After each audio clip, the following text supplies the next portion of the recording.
In this video we're going to talk about how to recreate this design that we received from a vendor in a different size. So this is a 3.6 by 0.6 by 2.0 and we just want to recreate it in a different size. But the trick is that it's an apex top with a Scotia, so that's where the difficulty comes in. So that's what we're going to do. So let's go ahead and start a new document here, and we'll use the shape builder in order to create the basic shape of what we're doing.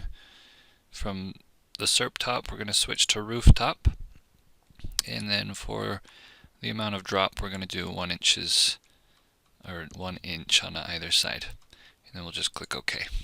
So that creates our apex for us.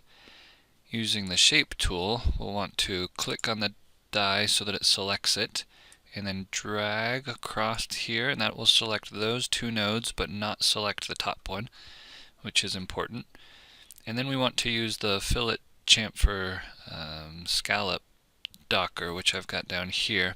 If you don't see it in your Docker list, you can come up to Window and Dockers and find it here, or you can click on this plus sign down here and you can find it right here. So by opening up that Docker and having these two nodes selected, we select scallop for the type of effect that we want to do, and our radius will do 3/4 of an inch, and just hit apply. So that's going to create our Scotia for us. We'll just need to use the freehand tool to click, make sure you've got snapping on so that you can snap from that node over to this node, and the same thing will go from this node over to that node. So that creates our lines for us. So super easy, that's how we would do it. If we want to get a little bit more realistic and fancy, then what we can do is start adding in some shading. An easy way to do that would be to use the Smart Fill tool.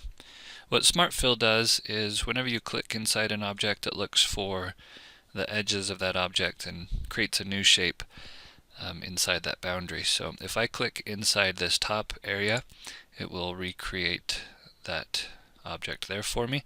If I do it on the bottom area here, it will do the same thing. And it should, if I click on this area, just create a shape there, but for some reason it's not doing that. It's recreating everything but that. So I'm going to undo that, and that's obviously a bug with the Smart Fill, so I will have to get with Corel on that and see what's going on there. Unfortunately, it's not something I can fix for this, so we'll just deal with what we've got here, and we'll make it work. So what we can do is we can take the shape that we had and duplicate it. So I'll just hit the plus sign on the numeric keypad, and that will make a duplicate. And then I can take this piece and this piece. I'm holding down Shift while I select them, and then I can hold down Shift while I select the last one, and then I'll just hit trim. And what that does is it'll trim away the very last thing that I had selected, or it'll trim those two pieces. It'll use those two pieces that I had first selected and trim that last one that I selected. So in essence, it's given us what we wanted. So I'll turn that black, this top one I'll turn black, and this bottom one I'll turn black. Okay, so now we need to apply a transparency. So if I take this top one, for instance, and come over to my transparency tool, I can just click and drag upwards, and I'll zoom in here so that we can see it. And as I do that, I can drag this down and you'll see what happens. The white here is going to be not transparent, the black is going to be totally transparent. So depending on how I have that, it'll change my transparency for me. Now also, I'm holding down Control while I move it up and down so that it goes straight instead of it at a weird angle. So that gives me an effect of shading there. This next piece, the Scotia, we can actually just copy that transparency. So if we go back to Transparency tool, and we just hit this copy transparency, you click on that, and then it gives you an arrow to click on something else. So we'll click on this one, and that's copying the transparency for us. And we'll do the same thing. We'll select this one, copy transparency here, and select this as well. So what that did is it created 3 different transparencies, or yeah, basically 3 different transparencies there.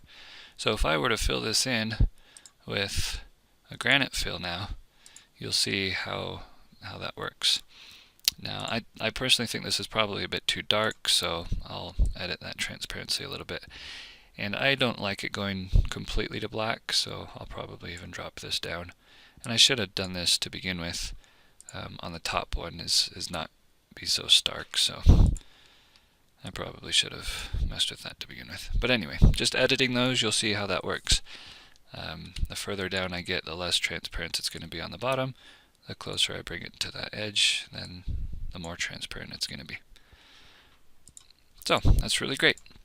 We can also take the base and move it down 1/4 inch, 1/2 inch, and apply a neat tool there to simulate 3D, and then I can fill that in as well. So now we've got our die on our base, and it's looking pretty good.